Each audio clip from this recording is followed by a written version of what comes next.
يا أيها الناس إنا خلقناكم من ذكر وأنثى وجعلناكم شعوبا وقبائل لتعارفوا. السلام عليكم ورحمة الله وبركاته. الحمد لله نحمده ونستعينه ونستغفره ونعوذ بالله من شرور أنفسنا ومن سيئات أعمالنا. من يهدي الله فلا مضل له ومن يضلل فلا هادي له. أشهد أن لا إله إلا الله أشهد أن محمدا عبده ورسوله أما بعد. يا أيها الناس اتقوا ربكم الذي خلقكم من نفس واحدة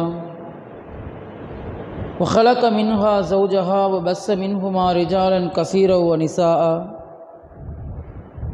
واتقوا الله الذي تساءلون به والأرحام إن الله كان عليكم رقيبا. ربي قد آتيتني من الملك وعلمتني من تحويل الأحاديث فاطر السماوات والأرض أنت ولي في الدنيا والآخرة توفني مسلما والحقني بالصالحين. புகழும் புகழ்ச்சியும் நம்மை படைத்து பரிபாலிக்கும் ஏக இறைவன் அல்லாவிற்கு மட்டும் உரியதாகும். அல்ஹம்துலில்லாஹ். கண்ணியம் நிறைந்த எல்லாம் அல்ல அல்லாஹுவின் நல்லடியார்களே, அல்லாஹ் ரப்புல் ஆலமீன் இந்த மனித சமூகத்தை படைத்து அதில் சிறந்தவர்களாகவும் சிறப்புமிக்கவர்களாகவும் நேர்வழியின்பால் வழிகாட்டப்பட்ட சமூகமாகவும் இந்த இஸ்லாமிய சமூகத்தை ஆக்கியருள் இருக்கின்றான். அல்ஹம்துலில்லாஹ். இந்த உலகில் நாம் வாழக்கூடிய காலகட்டத்தில் நம்மில் ஒவ்வொருவரும் நம்முடைய வாழ்க்கையை எப்படி அமைத்து கொள்ள வேண்டும் என்பதையும் நம்முடைய இலக்கும் பயணமும் எதை நோக்கி இருக்க வேண்டும் என்பதையும் இறைவனும் இறை தூதரும் மிக அழகாக நமக்கு பாடம் எடுக்கின்றார்கள். அல்லாஹ் ரப்புல் ஆலமீன் நமக்கு கடமையாக்கி இருக்கின்ற விஷயங்களில் ஒவ்வொரு வருடமும் எதிர்பார்க்கக்கூடிய ஒரு மாதம், ஒவ்வொரு வருடமும் நிறைய அமல்களை செய்யக்கூடிய ஒரு மாதம் என்றால் அது இந்த ரமலானுடைய மாதம். இந்த ரமலானை பற்றி நபிகள் நாயகம் ஸல்லல்லாஹு அலைஹி வஸல்லம் அவர்கள் சொல்லுகின்றார்கள். அல்லாஹ்வுடைய தூதர் சொல்றாங்க, சூமு, நீங்கள் நோன்பு வையுங்கள், லி ருயத்திஹி, பிறையை நீங்கள் பார்த்து நோன்பு வையுங்கள், வ அஃப்திரு, இன்னும் நீங்கள் பிறையை பார்த்து நோன்பை விடுங்கள் என்று அல்லாஹுடைய தூதர் இந்த ரமலான் மாதத்தை அடைவதற்கு முன்பாகவே இந்த ரமலானுடைய மாதத்தை நாம் எப்படி அடைய வேண்டும் என்பதை அல்லாஹுடைய தூதர் என்ன செய்கிறார்கள், நமக்கு சொல்லித் தருகிறார்கள். ஷாபான் மாதத்தினுடைய இறுதியில் பிறையை நீங்கள் கண்களால் பாருங்க. அப்படி பிறையை நீங்கள் கண்களால் பார்த்து அந்த பிறை தென்பட்டு விட்டால் அதை நீங்கள் ரமலானுடைய மாதமாக கணக்கிட்டு உங்களுடைய நோன்புகளை நீங்கள் ஆரம்பம் செய்யுங்கள். அதே போன்று அந்த மாதத்தினுடைய இறுதியில் பிறையை பார்த்து உங்களுடைய நோன்புகளை நீங்கள் என்ன செய்து கொள்ளுங்கள், முறித்து கொள்ளுங்கள் என்று அல்லாஹ்வுடைய தூதர் என்ன செய்கிறாங்க, சொல்றாங்க நமக்கு. இப்போ ரமலான் மாதம் வந்துவிட்டால் நோன்பு வைப்பதற்கெல்லாம் முன்பாக நாம் செய்ய வேண்டிய ஒரு வேலை என்னவென்றால், பிறை தென்பட்டு விட்டதா, இந்த மாதம் ரமலானாக இருக்குமா என்பதை முதலில் நாம் கணக்கிட்டு கொள்ள வேண்டும் என்று நபிகள் நாயகம் ஸல்லல்லாஹு அலைஹி வஸல்லம் அவர்கள் இந்த செய்தியில் நமக்கு என்ன செய்கிறார்கள், சொல்லித் தருகின்றார்கள். இந்த மாதத்தினுடைய சிறப்பாக அல்லாஹ் ரப்புல் ஆலமீன் தன்னுடைய திருமறை குர்ஆனில் பேசுகின்றான்.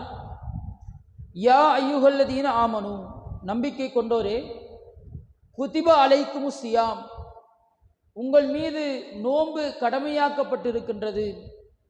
எப்படி நோன்பு உங்கள் மீது கடமையாக்கப்பட்டிருக்கின்றது என்றால், கமா குதிப அலல்லதீன மின் கபுலிஹிம், உங்கள் முன் சென்ற சமூகத்திற்கு எப்படி நோன்பை அல்லாஹ் கடமையாக்கினானோ அதே போன்று முகம்மதுடைய சமுதாயமாக இருக்கக்கூடிய உங்கள் மீதும் அல்லாஹ் என்ன செய்கிறான், நோன்பை கடமையாக்குகிறான் என்று அல்லாஹ் ரப்பல் ஆலமீன் பதிவு செய்கின்றார். ஒவ்வொரு காலகட்டத்திலேயும் வந்த நபிமார்களுக்கு ஒவ்வொரு மாதிரியான நோன்புகளை இறைவன் என்ன செய்கிறான், கடமையாக்குகின்றான். நீங்கள் திருமறை குரானை எடுத்து பார்த்தீர்கள் என்றால், மரியம் அலைஹிஸ்ஸலாம் அவருடைய வரலாற்றை அல்லாஹ் பேசுவான்.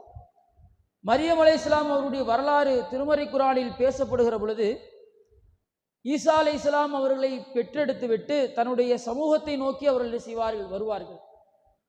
வரும் பொழுது அவர்கள் இறைவனிடத்தில் கேட்பார்கள், நான் இப்போ என்னுடைய சமுதாயத்துக்கு போவேன், என்னுடைய சமுதாயத்திடத்தில் நான் செல்கிற பொழுது அவர்களெல்லாம் என்னை கேலி பேசுவாங்கல்ல, எந்த ஆண் துணையும் இல்லாமல் எப்படி ஒரு குழந்தையை நீ பெற்றெடுத்தாய் அப்படின்ட்டு என்னை கேட்பாங்களே, இப்போ நான் என்ன பதில் சொல்றது அப்படின்ட்டு மரியம் அலைஹிஸ்ஸலாம் அவர்கள் அல்லாஹ்விடத்தில் கேட்பதாக இறைவன் சொல்லுகின்றான். அப்ப அந்த தூதுவராக வந்த ஜிப்ரீல் அலைஹிஸ்ஸலாம் அவர்கள் சொல்கிறார்கள், அப்படி உன்னிடத்திலே கேட்டால் நான் என்ன செய்திருக்கிறேன், இறைவனுக்காக நோன்பு வைத்திருக்கிறேன், அதனால் நான் என்ன செய்ய மாட்டேன், யாரிடத்திலும் பேச மாட்டேன் என்று அந்த மக்களுக்கு நீங்கள் சொல்லிவிடுங்கள். அப்ப ஈசா அலைஹிஸ்ஸலாம் அவருடைய சமுதாயத்திற்கு, யூதர்களாக இருந்த அவர்களுக்கு அல்லாஹ் நோன்பு என்று எதை கடமையாக்குகின்றான் என்றால், பேசாமல் இருக்கக்கூடியதைத்தான் அல்லாஹ் என்ன செய்யறான், நோன்பு என்று கடமையாக்குறான். அவர்கள் போய் மரியம் அலைஹிஸ்ஸலாம் அவங்கள்ட்ட பேசுறப்ப கூட மரியம் அலைஹிஸ்ஸலாம் என்ன சொல்லுவாங்க, நான் அல்லாஹ்விற்காக நோன்பு வைத்திருக்கிறேன், அதனால நான் என்ன பண்ண மாட்டேன், பேச மாட்டேன் அப்படின்னு சொல்லிட்டு ஃபஅஷாரத்திலை, அந்த குழந்தையை அவர் என்ன செய்வார், கை காட்டுவார். அப்பதான் கேட்பாங்க, தொட்டியில் இருக்கக்கூடிய குழந்தை எப்படி பேசும் என்று அவருடைய சமூகம் மரியம் அலைஹிஸ்ஸலாம் அவரிடத்தில் கேட்டதாக இறைவன் என்ன செய்கிறான், இந்த சூறால நமக்கு சொல்லி காட்டுறான். அப்ப எல்லா சமூகத்திற்கும் நோன்பு என்பது கடமையாக்கப்பட்டிருக்கிறது. அல்லாஹ் சொல்வது போன்று நோன்பு என்பது நம்முடைய சமூகத்திற்கான கடமை அல்ல, குறிப்பிட்டு முகமதுடைய சமுதாயத்திற்கு கடமையாக்கப்பட்ட வணக்க வழிபாடுகள் கிடையாது. எல்லா சமூக மக்களுக்கும் நோன்பு என்பது என்ன செய்யப்பட்டிருக்கு, கடமையாக்கப்பட்டிருக்கின்றது. அந்த நோன்பினுடைய வடிவங்கள் என்ன செய்யும், மாறும். ஈசா அலைஹிஸ்ஸலாம் அவருடைய சமூகத்தினுடைய நோன்பு எப்படி இருந்துச்சுன்னா, மக்களிடத்தில் பேசாமல் இருப்பது, அமைதியா வாய் மூடி இருப்பது தான் அவர்களுக்கான நோன்பாகவே இருந்துச்சு. ஆனா நமக்கான நோன்பு அப்படி கிடையாது. காலையில சகர் நேரத்தில் இருந்து, சகர் சாப்பிட்டு முடிச்சதுல இருந்து சாயந்தரம் இஃப்தாருடைய அந்த நேரம் வரை உண்ணாமலும் பருகாமலும் குடிக்காமலும் இருப்பதுதான் நோன்பு என்று நமக்கு கடமையாக்கப்படுது. அதுதான் அல்லாஹ் சொல்றான், குத்திபா அலைக்கும் சியாம், உங்கள் மீது நோன்பு கடமையாக்கப்பட்டிருக்கு. எப்படி கடமையாக்கப்பட்டுச்சுன்னா, கமா குத்திபா அலல்லதீன மின் கபுலிக்கும், உங்களுக்கு முன்னால் சென்ற சமூகங்களுக்கெல்லாம் இறைவன் எப்படி நோன்பை கடமையாக்கினானோ அதே போன்றுதான் அல்லாஹ் என்ன செய்கிறான், உங்களுக்கும் நோன்பை கடமையாக்குகிறான் என்று இறைவன் திருமறையில் ரொம்ப தெளிவாக சொல்றான்.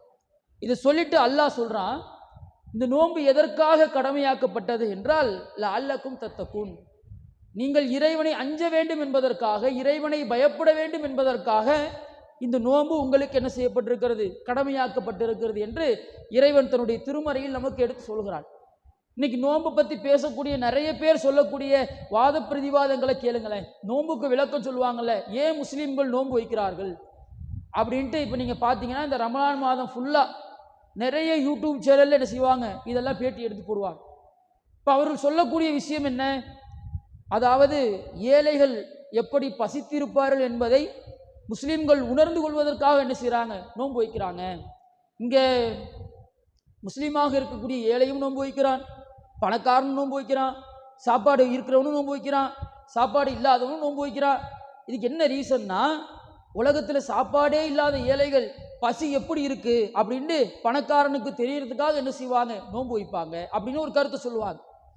இன்னொரு கருத்து என்ன சொல்லுவாங்க அப்படின்னா, உடல்ல உள்ள நோன்பு வைப்பதனால் என்ன நன்மை, உடல்ல நமக்கான அல்சர் பிரச்சனைகள் உங்களுக்கு தீர்ந்துடும், உடல் ஏதாச்சும் ஒரு நோய் இருந்தால் நீங்கள் சாப்பிடாமல் இருக்கிறதுனாலையும் பருகாமல் இருக்கிறதுனாலையும், அதாவது சாயந்தரம் வரை நீங்கள் சாப்பிடாமல் இருக்கிறதுனால இந்தந்த பிரச்சனைகளுக்கெல்லாம் நிவாரணமாக நோன்பு இருக்கிறது. இதெல்லாம் ரெண்டாவது, இதெல்லாம் ஆப்ஷன். நோன்புல நன்மைகளே இருந்தாலும், அறிவியல் ரீதியான சில நன்மைகள் நோன்பில் இருந்தாலும், நோன்பு வைப்பதற்கு அதுதான் காரணமா? ஏழைகள் பசியை தெரிந்து கொள்வதற்கு தான் நம்ம நோன்பு வைக்கிறோமா?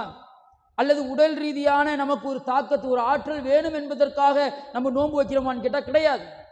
மாற்றமாக அல்லாஹ் சொல்லுகின்றான், அல்லக்கும் தத்தக்கும், நல்ல விளங்கிங்க, நோன்பு எதற்காக நீங்கள் வைக்கிறீர்கள் என்றால் இறைவனை அஞ்ச வேண்டும் என்பதற்காக மட்டும்தான் நீங்கள் நோன்பு வைக்கிறீங்க. அதுதான் அல்லாஹ் பேசுறாங்க.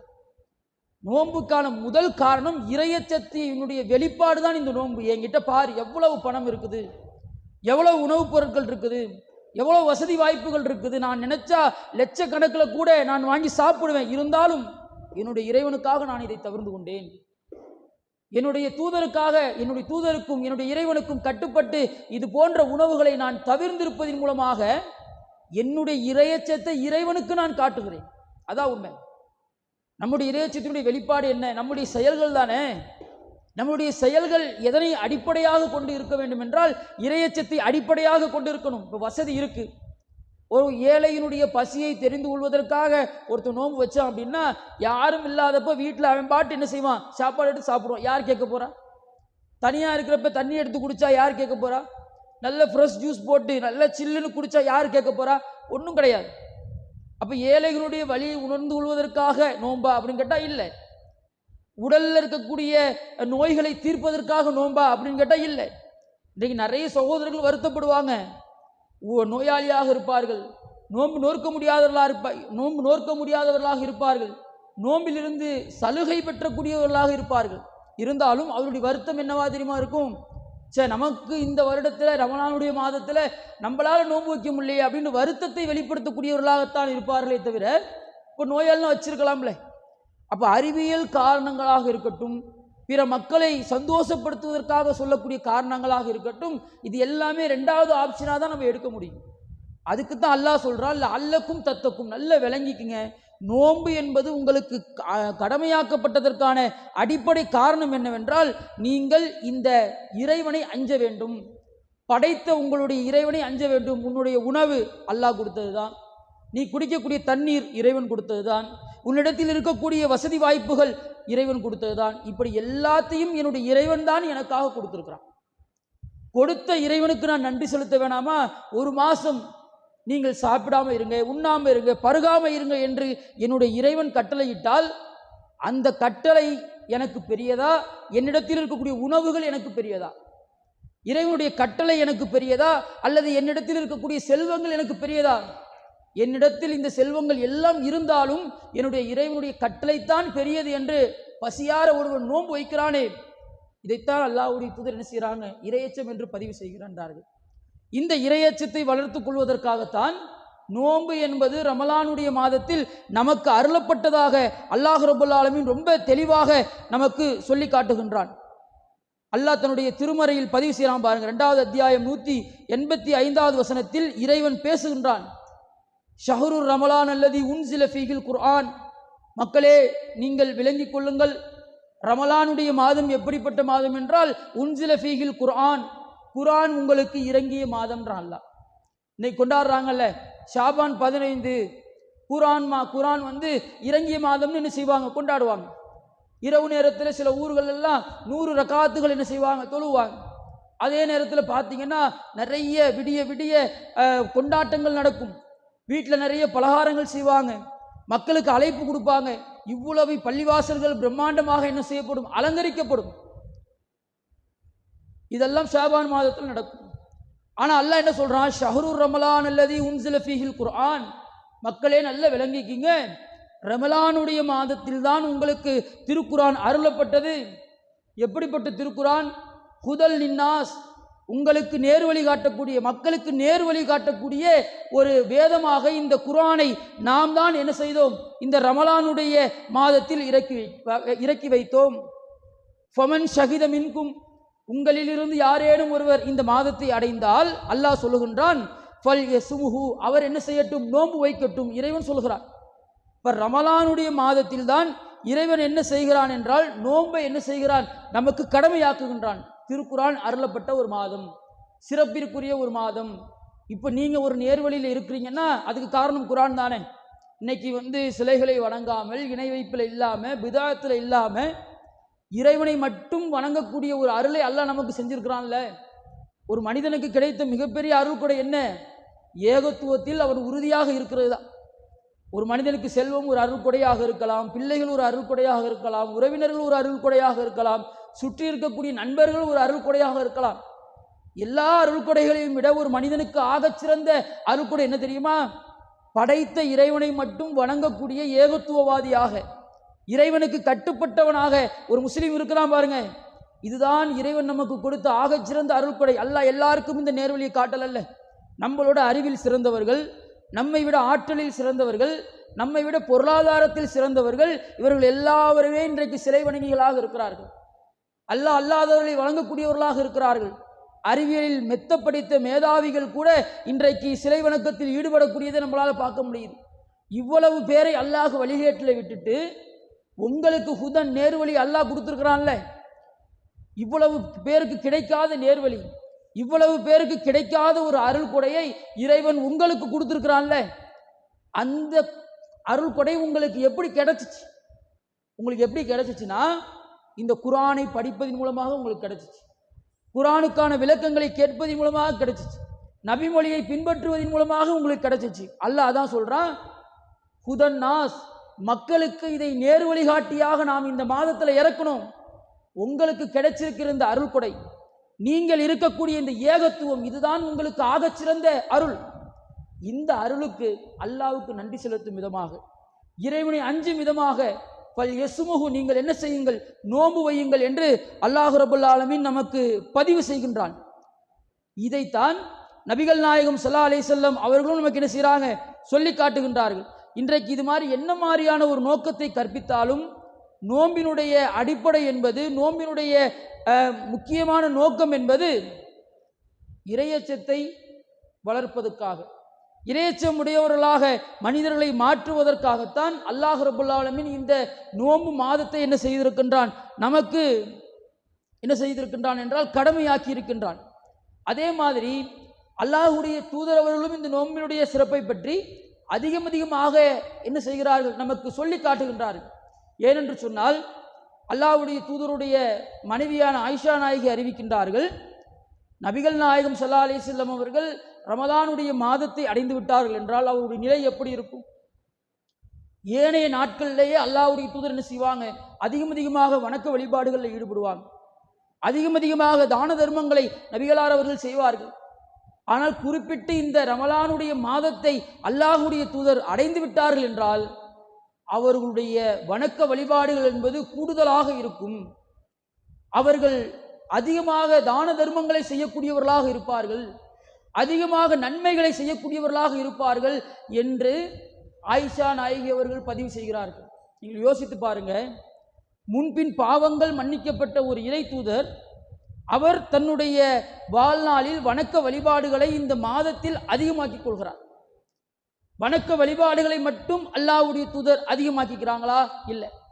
மாற்றமா என்னென்ன நல்லமலையெல்லாம் இந்த மாதத்தில் நம்மளால செய்ய முடியுமோ, எந்தெந்த நல்லமல்களை எல்லாம் செய்வதன் மூலமாக இறைவனிடத்தில் அதிகமாக நன்மைகளை அள்ளி சுருட்ட முடியுமோ, எல்லா விதமான நன்மைகளையும் இறை தூதர் அவர்கள் தொடர்ச்சியாக செய்யக்கூடியவர்களாக இருந்ததாக சில செய்திகள் நமக்கு என்ன செய்யுது?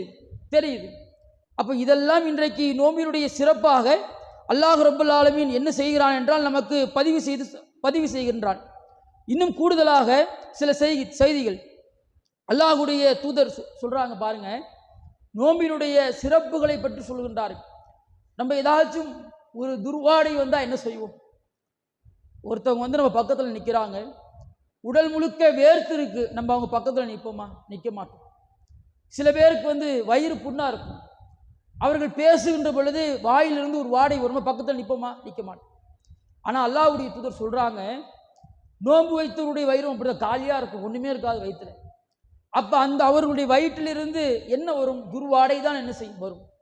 அப்ப அல்லாஹ்வுடைய தூதர் இந்த செய்தியை பற்றி பதிவு செய்கின்றார்கள். வல்லதி நஃப்ஸி பியதிஹி, என்னுடைய உயிர் எவன் கையில் மீது இருக்கிறதோ அவன் மீது சத்தியமிட்டு நான் சொல்கின்றேன், நோம்பாளியின் வாயிலிருந்து வரக்கூடிய அந்த வாடை இருக்குது பார்த்தீங்களா, அது அல்லாஹ்விடத்தில் கஸ்தூரி மனத்தை விட சிறந்தது என்று அல்லாஹ்வுடைய தூதர் சொல்றார். கஸ்தூரி மணம்னா சும்மா இன்னைக்கு நம்ம ஏதாச்சும் ஒன்று ரெண்டு சென்ட் யூஸ் பண்ணுவோம், அத்தர் யூஸ் பண்ணுவோம், சம்திங் ஏதோ ஒன்று யூஸ் பண்ணுவோம். அப்படி யூஸ் பண்ணுறப்ப இதெல்லாம் ஒரிஜினல் ப்ராடக்ட்லாம் கிடையாது. சும்மா ஃபர்ஸ்ட் காப்பி செகண்ட் காப்பி ஏதாச்சும் ஒன்று வரும். ஆனால் உண்மையிலேயே கஸ்தூரி வாடை என்பது ரொம்ப அழகாக இருக்கும். ரொம்ப நேரம் அந்த வாடை என்ன செய்யும், தொடர்ந்து வீசிக்கொண்டே இருக்கும். அந்த வாடையை விட ஒரு நோம்பாளியினுடைய வாயிலிருந்து வரக்கூடிய அந்த துர்நாற்றம் என்பது அல்லாவிற்கு மிகவும் பிடித்தமானதுன்றான். ஏன் அல்லாவுக்கு பிடிக்குது? அல்லாஹ் அழகானவன் தானே, அழகைத்தானே விரும்புகிறான். அப்படித்தானே செய்திகளை படிக்கிறோம். அல்லாஹ் ரொம்ப அழகானவன், அழகைத்தான் விரும்புகிறான். அப்ப இந்த அளவிற்கு அழகிற்கு ஒரு இலக்கணத்தை அல்லாஹ் சொல்கிறான். ஆனால் இந்த செய்தியில் அல்லாஹ்வுடைய தூதர் சொல்றாங்க, இது கஸ்தூரி வாடையை விட அல்லாஹ்விடத்தில் சிறந்தது என்றால் அங்க நீ எப்படி இருக்கிற அப்படின்றத அல்லாஹ் பார்க்கல, உன்னுடைய தோற்றம் எப்படி இருக்குது அப்படின்றத அல்லாஹ் பார்க்கல, நீ என்ன உணவை சாப்பிட்ட அப்படின்ட்டு அல்லாஹ் பார்க்கல. மாறாக இவ்வளவையும் உனக்கு நான் கொடுத்துருக்கிறேன்ல, அந்த பசி பட்டினியோட அந்த நாளை நீ கழிக்கிறல்ல, அதற்காக உன்னுடைய வாயிலிருந்து வரக்கூடிய அந்த வாடை என்பது கஸ்தூரியை விட சிறந்தது என்று அல்லாஹ்வுடைய தூதர் என்ன செய்கிறார்கள், பதிவு செய்கின்றார்கள். இதுதான் நோம்பாளிகளுக்கு இறைவன் சொல்லக்கூடிய சிறப்பு. மறுமையில இந்த மாதிரியான நன்மைகள் எல்லாம் சிறப்பு. அது மட்டுமா, எந்த அளவிற்கு நபிகள் நாயகம் ஸல்லல்லாஹு அலைஹி வஸல்லம் அவர்கள் இந்த நோம்பினுடைய சிறப்பை நமக்கு வகுத்து தராங்கன்னு பாருங்களேன். மறுமையில இப்படி ஒரு சிறப்பு சொல்றாங்க. அல்லாஹ் எதற்காக நோன்பு வைக்க வேண்டும், எந்த மாதத்தில் நோன்பு வைக்க வேண்டும், என்ன காரணத்துக்காக நோன்பு வைக்க வேண்டும், இதை அல்லாஹ் சொல்லுகின்றான். அல்லாஹ்வுடைய தூதர் எந்த எக்ஸ்ட்ரீம் லெவலுக்கு போய் சொல்றாங்கன்னா, அல்லாஹ்வுடைய தூதர் சொல்றாங்க, உங்களில் ஒருத்தவங்க நோன்பு வச்சிருக்கீங்க, அப்படி நோன்பு வைத்து இருக்கக்கூடிய அந்த நிலையில் உங்களில் யாரேனும் ஒருவர் சண்டைக்கு வந்தால் நம்ம என்ன செய்யணும்? அவர் என்ன சொல்லணும்னா, சண்டைக்கு வந்தாலும் சரி திட்டினாலும் சரி, நீங்க என்ன செய்யுங்க, நான் நோம்பாளி என்று அவருக்கு சொல்லுங்கள், அவர் அமைதியா போயிடுவார். அப்படிலாம் இருப்போமா? இன்னைக்கு ஒருத்தவன் அடிக்கணும்னு நினைச்சாலே நம்ம அடிக்கணும்னு நமக்கு தோணும். ஒருத்தவன் ஒரு வார்த்தை திட்டினா நமக்கு என்ன செய்யணும், 2 வார்த்தை திட்டணும்னு தோணும். இதுதான் இன்னைக்கு நிறைய பேர் எப்படி இருப்போம்னா, முன்கோபிகளாகத்தான் இருப்போம். யாராச்சும் ஒருத்தர் நம்மளை திட்டுறான்னு தெரிஞ்சாலே நம்ம அவன் 2 வார்த்தை திட்டினானா நம்ம 10 வார்த்தை திட்டுவோம். அவன் 1 அடி அடிச்சான்னா நம்ம 3 அடி 4 அடி என்ன செய்வோம், திரும்பி அடிப்போம். இந்த பொறுமையை உங்களுக்கு சொல்லிக் கொடுக்கறது எது? யோசிச்சு பாருங்க. ஒருத்தன் உங்கள்ட்ட சண்டைக்கு வரான், இல்லை ஒருத்தன் உங்களை திட்டுறான், அவனிடத்தில் நம்ம பொறுமையா போகணும் என்ற மனநிலையை நமக்கு உருவாக்குறது எது? இறைவனுக்காக நாம் வைத்திருக்கக்கூடிய இந்த நோன்பு. இந்த உலகத்துல மனிதன் எல்லா நேரமும் என்ன செய்ய மாட்டான், பொறுமையாக இருக்கவே மாட்டான். நபிகள் நாயகம் ஸல்லல்லாஹு அலைஹி வஸல்லம் அவர்கள் சின்ன சின்ன விஷயத்தை கூட ரொம்ப அழகா என்ன செய்வாங்க, நன்மை என்று சொல்வார்கள். அதில் தான் மனிதன் என்ன செய்வான், மார்க்கத்துக்கு கட்டுப்பட்டவனாக அந்த விஷயத்தை செய்யணுன்ற ஒரு ஆர்வம் வரும். அதான உண்மை. இந்த செய்தியை நீங்க எடுத்து பாருங்க. யாராச்சும் சண்டைக்கு வந்தா திட்டுனா வாங்கிட்டு போறது நம்மளுடைய பழக்கமாக இருக்குமா, அல்லது திருப்பி திட்டுறது திருப்பி சண்டை போடுறது நம்மளுடைய பழக்கமா இருக்குமா? திருப்பி திட்டுறதும் திருப்பி சண்டை போடுறதும் தான் நம்மளுடைய பழக்கமா இருக்கும். ஆனா அந்த பழக்கத்திற்கு நேர் மாறாக அல்லாஹ்வுடைய தூதர் சொல்றாங்க, உங்கள யாராச்சும் சண்டைக்கு வந்தா கூட நீ என்ன செய்யாத, நோன்பு வச்சுட்டு சண்டை போடாத, நோன்பு வச்சுட்டு திட்டாத, நோன்பு வச்சுட்டு யாரையும் என்ன செய்யாத, நீ அடிக்காத. மாறாக நீ என்ன தெரியுமா செய்யற, நான் நோம்பாளிப்பா, யாரு கூடயும் சண்டை போட மாட்டேன் அப்படின்னு அவனுக்கு நீ சொல்லு. நான் நோம்பாளிப்பா, யாரையும் நான் திட்ட மாட்டேன் அப்படின்னு அவனுக்கு சொல்லு. அப்ப இந்த இடத்தில் அல்லாஹ்வுடைய தூதர் நமக்கு பொறுமையை சொல்லித் தருது எது? இந்த முன்கோபிகளாக கோபக்காரர்களாக இருக்கக்கூடிய நம்மளை பொறுமைசாலிகளாக மாற்றக்கூடியதுதான் இந்த நோன்பு. அல்லாஹ்வுக்காக நோன்பு வச்சிருக்கோம், யாரையும் என்ன செய்யக்கூடாது, திட்டக்கூடாது, யாரையும் என்ன செய்யக்கூடாது, அடிக்கக்கூடாது என்ற சிந்தனை நமக்கே வந்துடும். எவ்வளவு பெரிய கோபக்காரனாக இருந்தாலும் சரி, எவ்வளோ பெரிய முன்கோபியாக இருந்தாலும் சரி, நோன்பு காலங்களில் சண்டை போடுறாங்க, திட்டுறாங்க, ஏசுறாங்க, அசிங்கமாக பேசுறாங்க, இதெல்லாம் நம்மளுடைய காதில் விழுமா? விழலை. ஏன்னா நோன்பு ஒரு மனிதனை என்ன செய்கிறது, பண்படுத்துகிறது. பண்ணாத, இறைவனுக்காக நீ ஒரு செயலை செய்கிற பொழுது அந்த செயலினுடைய முழு நன்மைகளும் இறைவன் சொல்வதற்கு கட்டுப்பட்டால் மட்டும்தான் உனக்கு கிடைக்கும். அதனால நோன்பு வச்சுட்டு சண்டை போடாது, அதனால நோன்பு வச்சுக்கிட்டு யாரையும் என்ன செய்யாத, நீ திட்டாத என்று அல்லாஹ்வுடைய தூதர் என்ன செய்யறாங்க, நமக்கு சொல்லி காட்டுறாங்க. அதோடு மட்டுமல்ல, நபிகளார் அவர்கள் இன்னும் சில செய்திகள் நமக்கு சொல்றாங்க. சரி, இந்த மாதிரியான ஒரு நிலையை ஒருவன் விடவே இல்லை, நோன்பு வச்சிருக்கான், சண்டை போடுறான், போய் பேசுறான், இந்த மாதிரியான எல்லா வேலைகளையும் நோன்பு வைத்துக்கொண்டே ஒருவன் செய்கிறான். இப்போ அவனுடைய நிலை என்ன, அதை பார்க்கணும்ல. அதை அல்லாஹுடைய தூதர் சொல்றாங்க. அபூ ஹுரைரா ரலியல்லாஹு அன்ஹு அவர்கள் அறிவிக்க புகாரியில் பதிவு செய்யப்பட்ட செய்தி. நபிகளார் சொல்றாங்க பாருங்க, யார் பொய்யான பேச்சுக்களையும் பொய்யான நடவடிக்கைகளையும் விடவில்லையோ அவர்கள் பசித்திருப்பதற்கும் தாகித்திருப்பதற்கும் எந்த ஒரு பயனும் இல்லைன்றாங்க ரசூலுல்லாஹ். நான் நோன்பு வச்சுப்பேன், ஆனால் ரசூலுல்லாஹ் சொன்ன எதையும் நான் கேட்க மாட்டேன். நான் நோன்பு வச்சுப்பேன், நான் என்னென்ன தவறுகளை நான் செய்வேனோ எல்லா தவறுகளையும் நான் நோன்பு வைத்துக்கொண்டும் செய்வேன் அப்படின்னு ஒருத்தர் முடிவெடுக்கிறான். அல்லது அப்படின்னு ஒரு மனிதன் இருந்தான் என்றால் அந்த மனிதனுடைய நிலை என்ன? அல்லாஹ்வுடைய தூதர் சொல்றாங்க, நீ நோன்பு வைக்கிறதே வேஸ்ட்ன்றாங்க. நோன்பு என்பது உங்களுக்கான ஒரு ஆன்மீக பயிற்சி. அல்லாஹ் ரப்பல் ஆலமீன் என்ன மாதிரியான கட்டளையை உங்களுக்கு கொடுத்தானோ, எந்த மாதிரியான கட்டளையை நிறைவேற்றினால் நோன்பு முழுமையாகும், அதனுடைய நன்மைகளை நீங்கள் பெற்றுக்கொள்ளலாம் என்று அல்லாஹ்வுடைய தூதர் உங்களுக்கு வழிகாட்டினார்களோ, அந்த வழிகாட்டுதல்களையும் அந்த நன்மைகளையும் நீங்கள் சரியாக செய்கின்ற பொழுதுதான் அந்த நோம்பிற்கான முழு கூலி என்பது உங்களுக்கு கிடைக்கும். அதை விட்டுட்டு நான் எப்படி இருப்பேனோ அப்படிதான் என்ன செய்வேன், எல்லா நேரத்திலும் நான் அப்படிதான் இருப்பேன், யாராச்சும் சண்டைக்கு வந்தால் நானும் சண்டை போடுவேன், யாராச்சும் திட்டுனா நானும் என்ன செய்வேன், திரும்ப திட்டுவேன், நான் எப்போதும் போய் பேசுவேன், அதனால நோன்பு காலத்திலையும் நான் போய் பேசுவேன், நான் எப்போதும் மோசடி செய்வேன், நோன்பு காலத்திலையும் நான் மோசடி செய்வேன், நான் எப்போதும் எல்லாரையும் ஏமாத்துவேன், நோன்பு காலத்திலும் நான் எல்லாரையும் ஏமாத்துவேன். இந்த மாதிரியான செயல்கள் என்பது உங்களுடைய நோன்புக்கான எந்த ஒரு கூலியையும் கொடுக்காது என்று அல்லாஹ்வுடைய தூதர் சொல்றாங்க. அதான் ரசூலுல்லாஹ் ரொம்ப தெளிவாக சொல்றாங்க, நீ பசித்திருக்கிறதும் வேஸ்ட்டு தான், நீ தாகித்திருக்கிறதும் என்னதுதான், ஒரு பயனும் இல்லை. நீ அதுக்கு மேலே என்ன செய்யலாம், 3 வேளை மற்ற நாளில் எப்படி சாப்பிடுவியோ அந்த மாதிரி நீ சாப்பிட்டு உன்னுடைய இதர வேலைகளை நீ செஞ்சு கொள்ளலாம். நோன்புன்ற பேரில் ஒன்று வச்சுக்கிட்டு நான் எல்லா விதமான தவறுகளையும் செய்வேன் என்று ஒரு மனிதன் சொன்னால் அவனுக்கு இந்த நிலைத்தான் என்பதை அல்லாஹ்வுடைய தூதர் என்ன செய்கிறாங்க, ரொம்ப அழகாக நமக்கு எடுத்து காட்டுகின்றார்கள். இதான் விஷயம். நோம்பினுடைய நோக்கமாக அல்லாஹ்வுடைய தூதர் சொல்றது என்னது, இறையச்சம். இறையச்சம் தான் உங்களுக்கான அடிப்படை. அந்த இறையச்சம் ஒரு மனிதனுக்கு இல்லை என்றால், அந்த இறையச்சத்தை ஒரு மனிதன் சரியாக கடைபிடிக்கவில்லை என்றால், நபிகள் நாயகம் ஸல்லல்லாஹு அலைஹி வஸல்லம் அவர்களுடைய கட்டளைக்கு ஒரு மனிதன் மாறு செய்கின்றான் என்றால் அவன் நோன்பு நோற்பதினால் எந்த ஒரு பயனும் இல்லை என்று அல்லாஹ்வுடைய தூதர் ரொம்ப அழகாக நமக்கு என்ன செய்கிறார்கள், சொல்லி காட்டுகின்றார்கள். இன்னும் கூடுதலாக இன்னும் சில செய்திகளையும் அல்லாஹ்வும் அல்லாஹ்வுடைய தூதர் நமக்கு என்ன செய்றாங்க, சொல்றாங்க பாருங்க. ரசூலுல்லாஹ் சொல்றாங்க, நோன்பு திறக்கின்ற பொழுது, நோன்பு திறக்கிறோம்ல இஃப்தாருடைய அந்த நேரத்தில் ஒவ்வொரு மனிதனுக்கும் 2 மகிழ்ச்சி இருக்குது. ஒரு மகிழ்ச்சி என்ன, இஃப்தாருடைய நேரத்தில் அந்த உணவுகளை நாம் என்ன செய்கிறோம், சாப்பிட போகிறோம் அப்படின்ற ஒரு உணர்ச்சி, ஒரு சந்தோஷம். 2வது என்னன்னா, இந்த நோம்பின் காரணமாக மறுமையில் இறைவனை சந்திக்கலாம் அப்படின்ற ஒரு மகிழ்ச்சி. நீங்க பாருங்களேன், நீங்க பள்ளிவாசல்ல இஃப்தாருடைய நேரத்தில் நீங்க பாருங்க, வீட்டில் எவ்வளவு சொன்னாலும் சில பேர் திருந்த மாட்டாங்க. என்ன திருந்த மாட்டாங்க, ஒரு தட்டில் சாப்பாடு போட்டு வச்சோம்னா கண்ணாமலாம் என்ன செய்வாங்க, எடுத்து சாப்பிடுவாங்க. சாப்பிட்டு முடிக்கிறப்ப எந்திரிக்கிறப்ப பார்த்தீங்கன்னா தட்டு ஃபுல்லாக என்ன கிடக்கும், சாப்பாடு அப்படியே சிந்தி கிடக்கும். வீண் விரயம் செய்யாத அப்படின்னு சொன்னாலும் கேட்க மாட்டான். கீழே செதறாமல் சாப்பிடு அப்படின்னு சொன்னாலும் என்ன செய்ய மாட்டான், கேட்க மாட்டான். வலது பக்கமாக எடுத்து சாப்பிடுப்பா அப்படின்னு சொன்னாலும் என்ன செய்ய மாட்டான், கேட்க மாட்டான். ஆனால் நீங்கள் வாய்ப்பு கிடைத்தால் பள்ளிவாசல்ல இஃப்தாருக்கு வராங்க, நோன்பு திறக்க வராங்கல்ல, அந்த இடத்த பாருங்களேன். ஒரே ஒரு பேரித்தம்பளை கொட்டை மட்டும்தான் அதில் என்ன செஞ்சுருக்கும், மிச்சம் அந்த தட்டில் மிச்சம் இருக்கும், ஒன்றுமே மிச்சம் இருக்காது. ஏதாச்சும் எடுக்கிறப்ப பசங்க ஏதாச்சும் கை தவறி நோம்பையோ அல்லது நோன்பு கஞ்சியையோ வேறு ஏதாச்சும் ஒரு பொருளை கீழே சிந்தினா தான் உண்டு. வீண் விரயம் என்பது இஃப்தாருடைய நேரத்தில் நடக்காது. என்னென்ன தட்டில் வைக்கிறோமோ எல்லாத்தையும் என்ன செய்வாங்க, அழகாக எடுத்து சாப்பிடுவாங்க.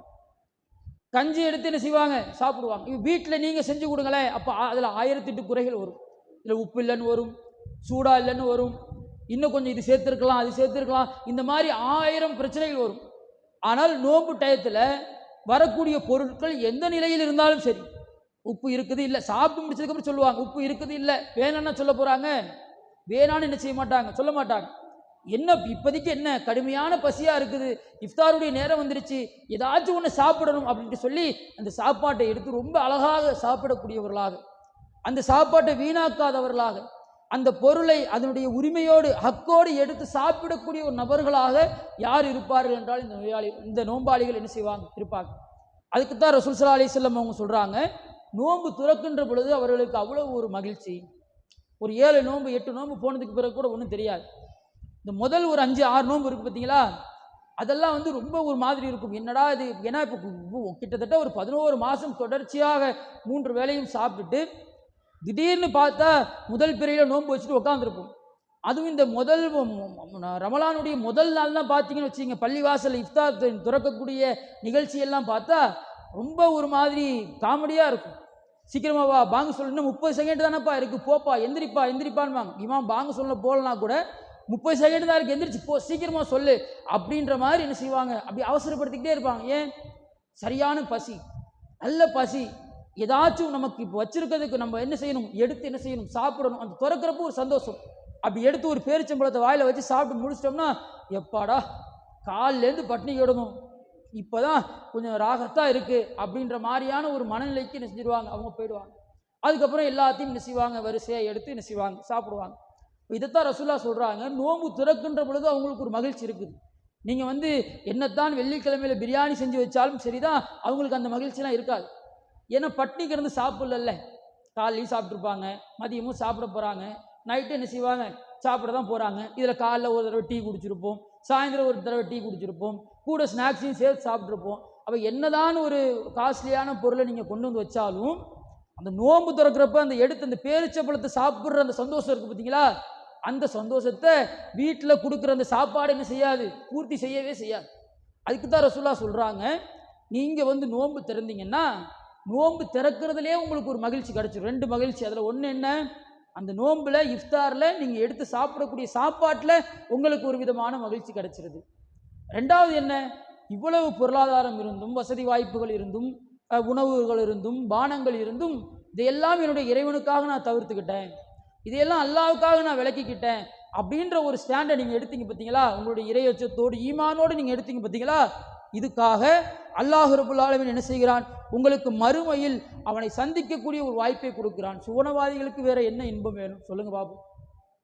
சுவனவாதிகளுக்கு கொடுக்கப்படக்கூடிய இன்பங்களிலேயே ஆகச்சிறந்த இன்பம் அப்படின்னு ஒன்று இருந்துச்சுன்னா அது என்னது, அல்லாஹ்வை சந்திக்கக்கூடிய விஷயம்தான். அல்லாஹ் ஒரு செய்தியில் கூட வரும்ல, அல்லாஹ் நரகவாசிகள் எல்லாம் எடுத்து சொர்க்கத்தில் போட்டுருவோம். அப்போ அல்லாஹ் அந்த நரகவாசிகளுக்கு நரகத்திலிருந்து சொர்க்கத்துக்கு போனவங்களுக்கு சொல்லுவான், சந்தோஷமாக இருப்பாங்க. அப்போ அவர்களை பார்த்து அல்லாஹ் கேட்பான், உங்களுக்கு வேறு ஏதாச்சும் வேணுமா? பெரிய பெரிய மாளிகைகள் இருக்கும், பெரிய பெரிய தலையணைகள் கட்டில்கள் இருக்கும், சிறுவர்கள் சுற்றி வருவார்கள், மது பானங்கள், இதெல்லாம் அவர்களுக்கு அங்கே புகட்டப்படும். இதையெல்லாம் அல்லாஹ் கொடுத்து விட்டு அவர்களிடத்தில் கேட்குறான், உனக்கு வேற ஏதாச்சும் வேணுமாப்பா அப்படின்னு கேட்பான். அப்போ அவங்க சொல்லுவாங்க, இவ்வளவு எங்களுக்கு கொடுத்துருக்கிற, இனிமே எங்களுக்கு என்ன தேவை இருக்குது? ஒரு தேவையும் கிடையாது. நல்ல குடியிருக்க ஒரு வீடு, மாளிகை, என்றைக்குமே மங்காத ஒரு அழகு, வேலைக்கு போக தேவையில்லை, உழைக்க தேவையில்லை, காலம் காலமாக ஹாலிதன் முஹல்லதன் ஃபீஹாபதன், எப்போதும் நிலையாக என்ன செய்ய போகிறோம், நாங்கள் இந்த சொர்க்கத்தில் தான் நாங்கள் என்ன செய்ய போகிறோம், இருக்க போகிறோம். இப்படிப்பட்ட ஒரு வாழ்க்கையை கொடுத்துட்டு இன்னும் வேறு ஏதாச்சும் வேணுமான்னு கேட்குறியே அப்படின்னு கேட்பாங்க. அப்போ அல்லாஹ் வந்து அப்போ ரசூலுல்லாஹ் சொல்கிறாங்க, அப்போது தான் அல்லாஹ் தன்னுடைய திரையை விலக்கி அவர்களுக்கு காட்சியளிப்பான். சுவனத்தின் இன்பங்களை எல்லாம் விட இறைவனை பார்க்கக்கூடிய சந்தோஷம் அவர்கள் என்ன செஞ்சிடும், மிகைத்து விடுன்றாங்க ரசூலுல்லாஹ். சொர்க்கத்தில் எவ்வளவு இன்பங்கள் இருந்தாலும், மாளிகைகள் இருந்தாலும், கன்னி பெண்கள் இருந்தாலும், மதுபானங்கள் இருந்தாலும், இப்படி சுவனத்தின் இன்பங்கள் என்று இறைவன் எதையெல்லாம் பட்டியலிடுகின்றானோ, இப்படி எத்தனை இன்பங்கள் இருந்தாலும் இறைவனை பார்க்கக்கூடிய சந்தோஷம் என்பது இந்த எல்லா இன்பங்களை விடவும் மிகைத்து விடும் என்று அல்லாஹ்வுடைய தூதர் சொல்றாங்க. அப்படிப்பட்ட ஒரு வாய்ப்பை இந்த நோன்பு நமக்கு கொடுக்குது. நோன்பு வைப்பதின் மூலமாக இறையச்சத்தோடு அந்த நோன்பு மாதத்தை நாம் முடிக்கும் பொழுது இறைவனை சந்திக்கக்கூடிய ஒரு பாக்கியத்தை பெற்ற நல்லடியார்களாகவும் நம்ம என்ன செய்கிறோம், ஆகிவிடுகின்றோம். இன்னும் சில செய்திகளில் அல்லாஹ்வுடைய தூதர் என்ன செய்கிறாங்க, நமக்கு சில விஷயங்களில் சொல்கிறாங்க. அதாவது ரமலான் மாதத்தில் நோன்பு வைக்கிறதுல வேறு என்ன சிறப்புகள் இருக்குது அப்படின்றது அல்லாஹ்வுடைய தூதர் பட்டியலிடுறப்ப, யார் ஃபஸ்ட்டு அல்லாஹுவை நம்பிக்கை கொள்ளும், அல்லாஹுவை உறுதியாக ஒரு மனிதன் நம்பிக்கை கொண்டு ரமலான் மாதத்தை எதிர்பார்த்த நிலையில் எந்த ஒரு மனிதன் நோன்பை வைக்கின்றானோ அவனுடைய முன் பாவங்கள் எல்லாம் மன்னிக்கப்பட்டு விடும், சிறிய சிறிய பாவங்கள் எல்லாம் என்ன செய்யப்பட்டு விடும், மன்னிக்கப்பட்டு விடும் என்று அல்லாஹ்வுடைய தூதர் நமக்கு என்ன செய்கிறாங்க, சொல்லி காட்டுகின்றார்கள். நீங்கள் யோசிச்சு பாருங்க, இந்த 11 மாதத்துல நம்ம எவ்வளவு தவறுகள் செய்திருக்கும், நம்மளால கணக்கிடவே முடியாது. உட்கார்ந்து பட்டியல் போட்டோம்னா ஒரு 2 நாள் செஞ்சது ஞாபகம் இருக்கும். ஆனால் கிட்டத்தட்ட 11 மாதங்கள் நாம் செய்த சிறிய சிறிய பாவங்கள் எல்லாம் நாம் நோன்பு வைப்பதின் காரணமாக இறைவன் மன்னிக்கிறான். எவ்வளவு பெரிய ஒரு என்னென்ன வாய்ப்புகளை அல்லாஹ் இந்த நோம்பின் மூலமாக நமக்கு திறந்து விடுறான் பாருங்க. ஒன்று, இந்த உலகத்திலேயே நம்மை பொறுமைசாலியாக மாத்துறான் அல்லாஹ். நோன்பு வைப்பதன் மூலமாக கோபக்காரனா இருக்கிற நீ கூட என்ன செய், நோம்பாளின்னு சொல்லுன்றான் அல்லாஹ். பொறுமைன்ற ஒரு விஷயத்தை கத்துத்தரான். அடுத்து இரையச்சம்ன்ற ஒரு விஷயத்தை அல்லாஹ் என்ன செய்யறான், இந்த இடத்தில் நமக்கு விதைக்கின்றான். மறுமையில நம்மளை அல்லாஹ் சிறப்பிக்கின்றான். இறைவனை சந்திக்கக்கூடிய ஒரு பாக்கியத்தை அல்லாஹ் நமக்கு கொடுக்கிறான். அதையெல்லாம் விட இறைவனை சந்திக்கிறதும் சும்மாவா? நன்மைகளை அதிகமாக செய்திருக்க வேண்டும், தீமைகளை குறைவாக செய்திருக்க வேண்டும். நம்முடைய தீமையினுடைய தராசு என்பது நம்முடைய நன்மை தராசை விட குறைவாக இருந்தால் மட்டும்தான் இறைவனை நம்மால் சந்திக்க முடியும். அப்ப என்ன செய்யறான் அல்லாஹ், அப்படியா உன்னுடைய தீமை தராசு குறைவாக தானே இருக்கணும், நீ என்னென்ன சிறிய பாவங்கள் செய்திருந்தாலும் உண்மையில் அல்லாஹ்வை நம்பிக்கை கொண்டு இறைவன் நம் இந்த நோன்பை வைப்பதன் மூலமாக நம்முடைய பாவங்களை மன்னிப்பான் என்ற எண்ணத்தில் உன்னுடைய இந்த ரமலானுடைய நோன்பு இருந்ததென்றால், இறையச்சத்தின் அடிப்படையில் இருந்ததென்றால், அல்லாஹ் ரப்பல் ஆலமீன் உன்னுடைய எல்லா பாவங்களையும் மன்னித்து விடுகிறான், சிறிய பாவங்களை என்று அல்லாஹுடைய தூதர் சொல்றான். அப்போ ஒரு பாவ மன்னிப்பிற்கான மாசமாகவே அல்லாஹ் ரப்பல் ஆலமீன் என்ன செய்கிறான், இந்த ரமலானுடைய மாதத்தை என்ன செய்கின்றான் என்றால் நமக்கு ஒரு அரிய வாய்ப்பாக இன்றைக்கு நமக்கு கொடுக்கின்றான். இங்கு உட்கார்ந்து இருக்கக்கூடிய எத்தனை நபர்கள் அடுத்த வருடம் ரமலான்ல இந்த மாதிரி உட்கார்ந்து, ஏன் இங்கே உட்கார்ந்து இருக்கிற எவ்வளவோ பேர், இன்னைக்கு உட்கார்ந்து இருக்க எவ்வளவோ பேர் இந்த மாதத்தினுடைய ரமலானை அடைவோமா நம்மளால சொல்ல முடியுமா? சொல்ல முடியாது. இன்னும் எவ்வளவோ நாள் இருக்கு, அதுக்கு கிட்டத்தட்ட இன்னொரு 10-11 நாள் இருக்கு. இந்த ரமலானுடைய மாதத்தை நம்ம அடைவோமானே நமக்கு என்ன செய்யாது, தெரியாது. உட்கார்ந்து இருக்கக்கூடிய நீங்களாக இருந்தாலும் பேசிக்கொண்டிருக்கக்கூடிய நானாக இருந்தாலும் இந்த ரமலானை முதல்ல நம்ம தொடுவோமானே நமக்கு தெரியலை.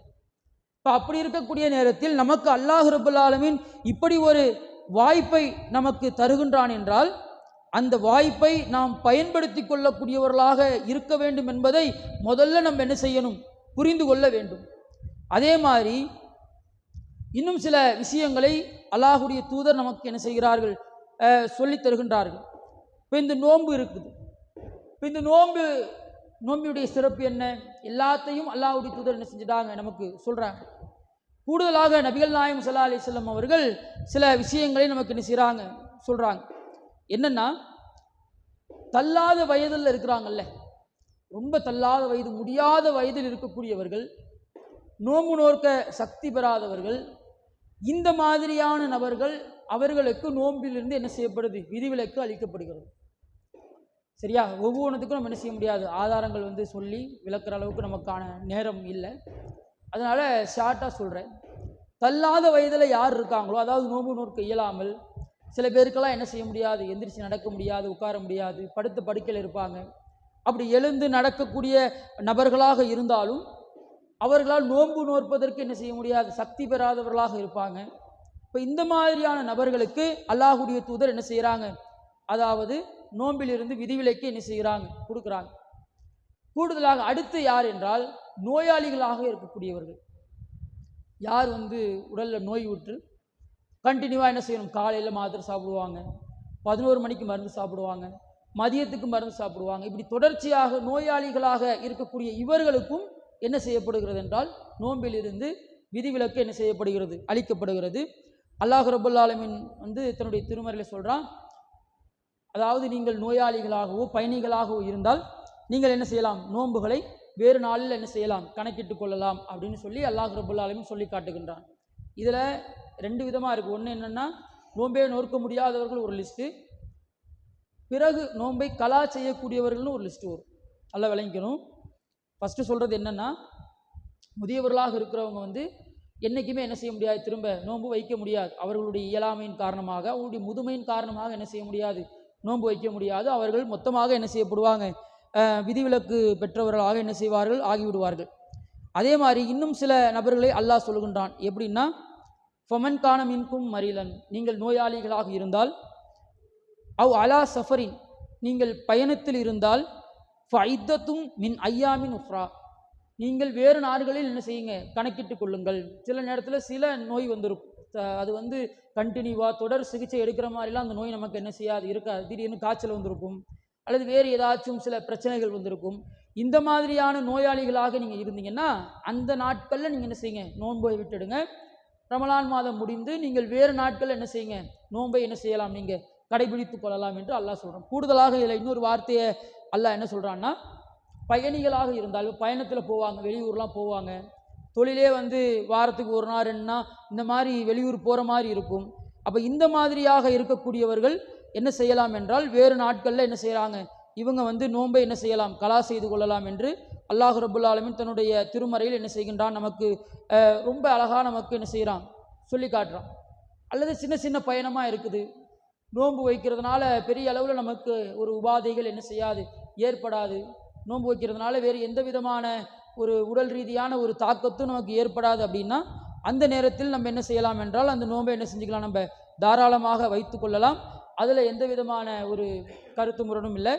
கூடுதலாக வந்து பயணத்தில் நம்ம போகிறவங்களா இருந்தால் அந்த பயணத்தினுடைய தூரத்தையும் அந்த பயணத்தில் போகும் பொழுது நமக்கு நோன்பு வைத்தால் உடல் ரீதியான ஏதாச்சும் ஒரு இடர்கள் வருமா அப்படின்றத பார்த்துட்டு நம்ம என்ன செய்யலாம்னா நோன்பை விடுவதா அல்லது தொடர்ச்சியாக நம்ம அந்த நோன்பை பிடிக்கணுமா அப்படின்ற ஒரு நிலையை நம்ம என்ன செஞ்சுக்கலாம், எடுத்துக்கலாம். கூடுதலாக அல்லாஹ்வுடைய தூதருடைய காலத்தில் என்ன சொல்கிறாங்கன்னா, ஹாயில் ஏற்பட்ட பெண்கள் இவர்கள் என்ன செஞ்சுக்கலாம், நோன்புகளை விட்டு கொள்ளலாம். ஆனால் முடிஞ்சதற்கு பிறகு வேறு நாட்களில் என்ன செஞ்சுக்கணும், அவங்க அந்த நோன்புகளை என்ன செய்ய வேண்டும், கணக்கிட்டு கொள்ள வேண்டும் என்று அல்லாஹ் ரப்புல் ஆலமீன் சொல்லி காட்டுகின்றான். இன்னும் ஒரு சில இடத்துல அல்லாஹ் சொல்லும் பொழுது கர்ப்பிணி பெண்களாக இருப்பாங்க. இப்போ அவங்களுக்கு என்ன செய்ய முடியாது, நோன்பு வைக்க முடியாது. ஏன்னா அவங்க என்ன செய்யணும், வயிற்றில் உள்ள பிள்ளைக்காக சாப்பிட்டுட்டே இருக்கணும். அல்லது பாலூட்டும் தாய்மார்களாக என்ன செய்வாங்க, இருப்பாங்க, பிள்ளைக்கு பால் கொடுக்கக்கூடிய ஒரு நிலையில் இருக்கக்கூடியவர்களாக இருப்பாங்க. அப்போ இவர்கள் என்ன செய்யணும் அப்படின்னா இவர்கள் நோன்பை என்ன செய்யலாம், விட்டுக்கலாம் என்று அல்லாஹ்வுடைய தூதர் என்ன செய்கிறாங்க, நமக்கு சில சட்டங்களை நமக்கு என்ன செய்கிறாங்க, சொல்லி காட்டுறாங்க. குறிப்பாக வயது முதிர்வின் காரணமாக இருக்கிறவங்க, அதே போன்று 2வது என்னென்னா நோயாளியாக இருக்கக்கூடியவர்கள், 3வது பயணத்தில் இருக்கக்கூடியவர்கள், 4வதாக மாதவிடாய் ஏற்பட்ட பெண்கள், 5வதாக அல்லாஹ்வுடைய தூதர் சொல்லும் பொழுது கர்ப்பிணி பெண்களும் இன்னும் பாலூட்டும் தாய்மார்களும் என்று அல்லாஹ்வுடைய தூதர் என்ன செய்கிறாங்க, சொல்கிறாங்க. இதில் சில பேர் என்ன செய்யணும் அப்படின்னா நோன்பு முடிந்த பிறகு இந்த நோன்பை என்ன செய்யணும், கலா செய்யக்கூடியவர்களாக இருக்கணும். சில நோய்கள், தீராத நோய்கள், அதே மாதிரி முதியவர்கள், இவர்களெல்லாம் என்ன செய்ய முடியாது, எப்போதுமே நோன்பை கலா செய்ய முடியாத ஒரு நிலையில் இருக்கிறதுனால நம்ம என்ன செய்யணும் அப்படின்னா அந்த நோன்பை நம்ம என்ன செய்யலாம், முழுமையாக விதிவிலக்கு அளிக்கப்பட்டவர்களாக நம்ம என்ன செய்வோம், ஆகிவிடுவோம் என்பதை இந்த விஷயமாக தெரிவித்துக் கொள்கிறேன். அது இன்னும் சில செய்திகளையும் அல்லாஹ்வுடைய தூதர் நமக்கு என்ன செய்கிறாங்க, சொல்கிறாங்க. நோன்பை முறிக்கக்கூடிய செயல்கள் அப்படின்ட்டு சில விஷயங்கள் இருக்குது, சரியா? நம்முடைய சமூகத்திற்கு மத்தியில் நிறைய விஷயங்கள் இது சம்பந்தமாக, அதாவது நிறைய இட்டுக்கட்டப்பட்ட செய்திகள் என்ன செய்யப்பட்டிருக்கு, சொல்லப்பட்டிருக்கு. குறிப்பாக என்ன சொல்லுவாங்கன்னா, எச்சி முழுகிட்டாங்க ஒருத்தவங்க, இப்போ அவங்களுடைய நிலை என்ன, நோன்பு முறிஞ்சிருச்சு. எச்சி வந்தால் என்ன செய்யணும், கீழே தான் துப்பணுமே தவிர, எச்சம் முறிஞ்சிருச்சுன்னா, எச்சியை முழுங்கிட்டோம் அப்படின்னா நம்ம என்ன செய்யணும் அப்படின்னா நோன்பை நம்ம முறிச்சிட்டோம் அப்படின்பாங்க. இந்த மாதிரியான எந்த ஒரு விஷயமும் இல்லை.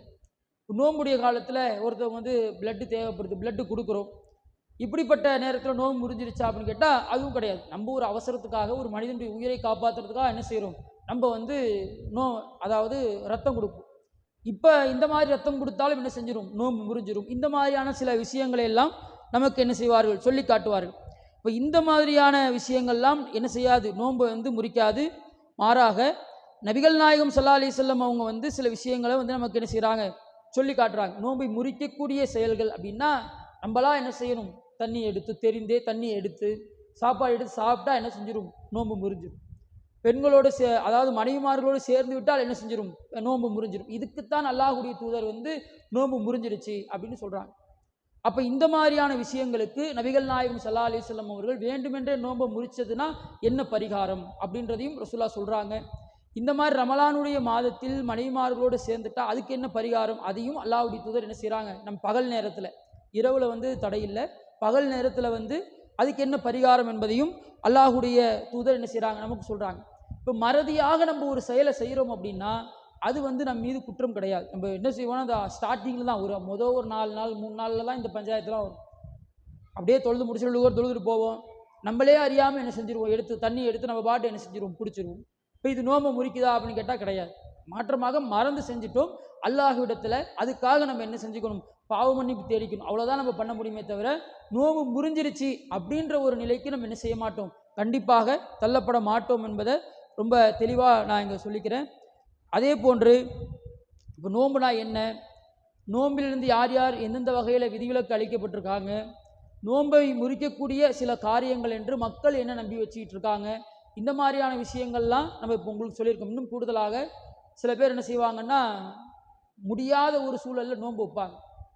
நல்லா ஒன்று விளங்கி, இங்கே மார்க்க விஷயத்தில் எந்த விதமான ஒரு நிர்பந்தமும் நமக்கு கிடையாது. அல்லாஹ் நமக்கு ஒரு ஆப்ஷன் கொடுத்துருக்கானா, ஒரு சலுகை கொடுத்துருக்கானா, அந்த சலுகையில் எடுத்துக்கொள்ளக்கூடியவர்களாக இருக்கும். சில பேர்லாம் நம்மள்ட்ட கேட்பாங்க, நான் நோன்பு வச்சுருக்கேன், எனக்கு இப்போ எனக்கு உடம்பு சரியாமல் போயிடுச்சு, நான் போய் ஹாஸ்பிட்டலில் ட்ரிப்ஸ் போடலாமா, ஊசி போடலாமா, மருந்து மாத்திரைகளை சாப்பிட்டு இந்த நோன்பை நான் தொடரலாமா அப்படின்னா அது தேவையில்லாத ஒன்று. அல்லாஹ் ஏற்கனவே சொல்லிட்டான், நீங்கள் பயணிகளாகவோ நோயாளியாகவோ நீங்கள் இருந்தால் நீங்கள் வேறு ஒரு நாட்களில் கணக்கிட்டுக் கொள்ளுங்கள் என்று இறைவன் சலுகளித்த பின்பும் அந்த சலுகையை பயன்படுத்தாமல் நம்ம என்ன செய்யக்கூடாது, இருக்கக்கூடாது. இந்த மாதிரியான விஷயங்கள் உங்களுக்கு இருந்துச்சுன்னா நீங்கள் என்ன செஞ்சுக்கலாம், தாராளமான முறையில் அந்த நேரத்தில் நீங்கள் என்ன செய்யலாம், நோன்பை விட்டுவிட்டு வேறு ஒரு நாட்களில் நோன்பை கணக்கு வைத்து நீங்கள் என்ன செய்யலாம், நோன்பை வைத்துக் கொள்ளலாமே தவிர நம்ம எவ்வளவு நம்மளுடைய உடலில் நோவினை ஏற்பட்டாலும் எவ்வளவு கஷ்டம் ஏற்பட்டாலும் நம்ம என்ன செய்யலாம், நம்ம ஒரு இன்ஜெக்ஷன் போட்டு நோன்பு வைப்போம், ட்ரிப்ஸ் ஏற்றிட்டு நோன்பு வைப்போம், இதெல்லாம் தேவையில்லாது. இதெல்லாம் அல்லாஹ் நமக்கு ஒரு விஷயத்தை சலுகையாக கொடுத்துருக்கப்ப அந்த சலுகையை பயன்படுத்தி கொள்ளக்கூடிய மக்களாகத்தான் நம்ம இருக்கணுமே தவிர, இல்லை அந்த சலுகையை நான் புறக்கணிச்சிட்டு என்ன நான் வருத்திக்கிட்டாலும் பரவாயில்ல, நான் இந்த செயலை செய்வேன், இந்த வணக்க வழிபாடை செய்வேன் அப்படின்ற ஒரு நிலையை ஒரு பொழுது நம்ம என்ன செய்யக்கூடாது, எடுக்கக்கூடாது என்பதை நான் சொல்லிக் கொள்கின்றேன். அதே மாதிரி கூடுதலாக இந்த விஷயங்கள் எல்லாம், இப்போ சொல்லப்பட்ட எல்லா விஷயங்களுமே நாம் இந்த மாதத்தில் என்ன செய்ய போகிறோம் என்பதை நம்ம தான் என்ன செய்யணும், முடிவு செய்ய போகிறோம். ஏன் அப்படி சொல்கிறேன்னா, இப்போ உங்களுக்கு ஏற்கனவே நான் சொன்னது தான், ஒவ்வொரு வருடமும் எத்தனையோ நபர்கள் நம்ம பார்க்குறோம், நம்ம கூட பேசின பழகின நம்மளோடு நண்பர்களாக இருந்த எவ்வளவோ நபர்கள் என்ன செய்கிறார்கள் என்றால் அல்லாஹ்வுடைய நாட்டப்படி மரணத்தை தழுவுகின்றார்கள்.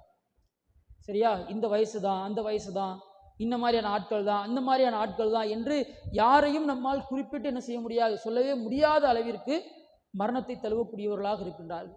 அப்போ நம்ம இந்த மாதத்தை அடைகின்ற பொழுது இந்த மாதத்தை சரியான முறையில் நாம் பயன்படுத்தணும், சரியான முறையில் நன்மைகளை அதிகமாக பெற்றுக்கொள்ள வேண்டும்.